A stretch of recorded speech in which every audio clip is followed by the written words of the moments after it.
One of the sources of the stories I learned from the lap of my grandfather, not really physically lap, but really rocking chair of my grandfather, is a novel.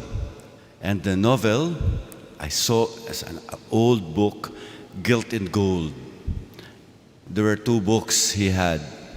The Bible, also gilt in gold, where he got stories for kids, and he would tell them to me. On the other, next week, he would get another book, and that is a novel entitled El Ingenioso Hidalgo, Don Quixote. That's the first novel in world literature, published in Madrid in 1605. Perhaps you know that it's a kind of a romance novel. By romance, does not only mean love, it also means adventure, chivalry. The first reading that we have heard today is classified as romance. It's classified as Hebrew romance. Although if we really paid attention to it, there's nothing romantic in that episode of the first reading. It's a husband and a wife almost quarreling about a goat. And if you look intensely into the debate of the husband and the wife, who's correct?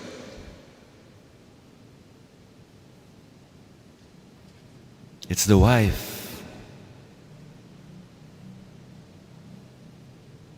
She was saying that the goat was a bonus.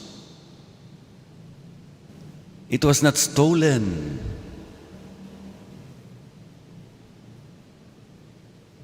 Let's look at the disposition of the husband, Tobit. He was a charitable man. You can say he was chivalrous even. Maybe that's why this is a romance book in the Old Testament. But now he forgot everything about it. He forgot his works of charity, everything. He began, so to speak, to use the responsorial psalm, he began wavering in his being a just man by doubting that anybody, for that matter, can give bonus.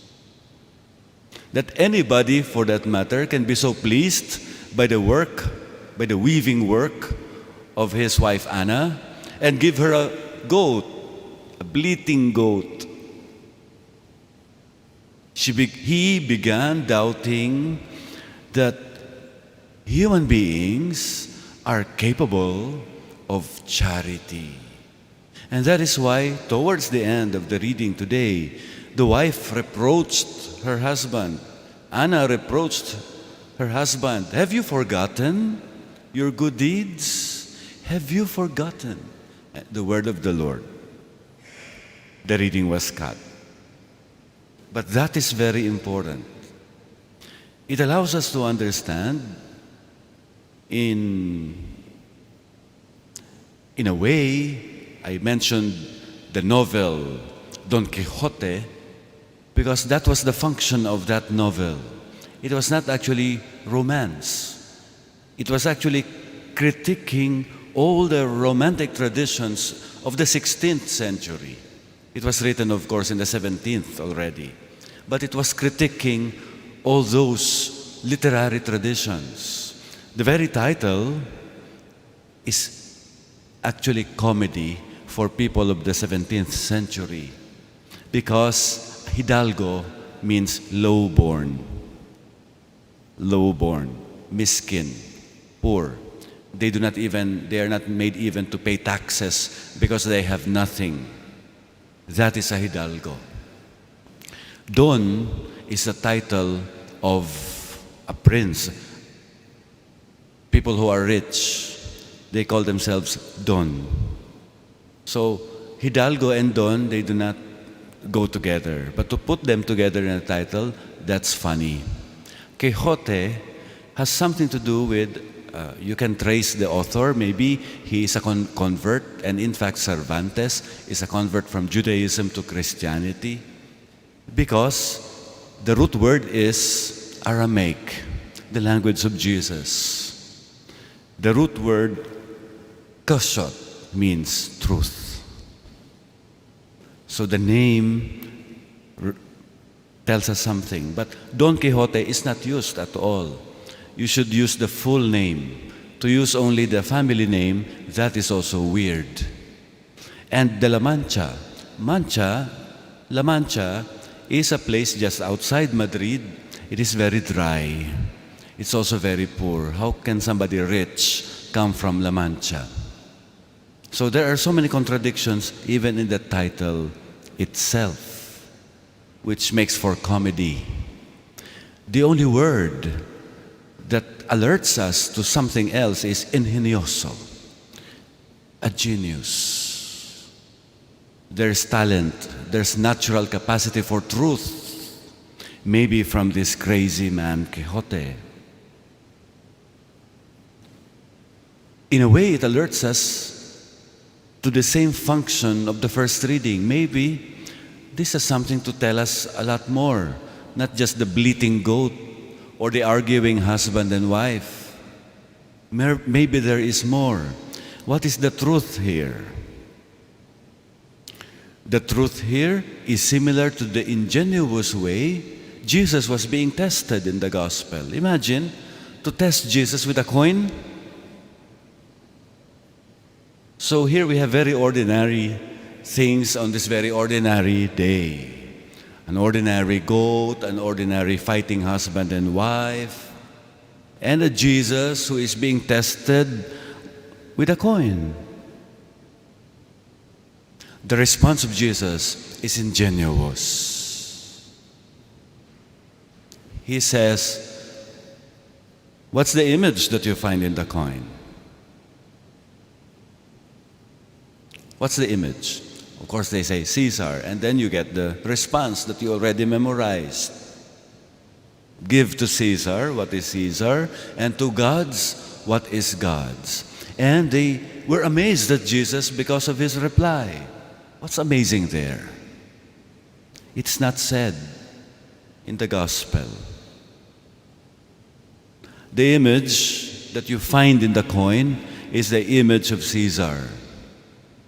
That is what you give back. Pay taxes, give it back to the government. That is the image that you find in the coin. What is the image that you will give back to God?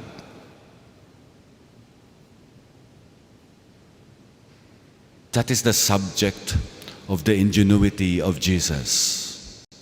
We have to answer it for ourselves. If the coin has the image of Caesar, then what do you give back to God?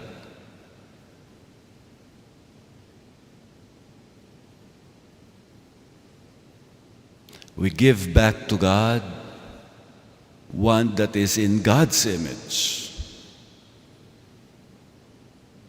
Who has that image of God? Isn't it we? Our image. Brothers and sisters, we are approaching how Jesus describes to us truth. In the very same way, those novels, including the first reading, describe truth for us. Truth, therefore, is an appearance. We begin to search for our image. We begin to understand that indeed Jesus is talking about us here.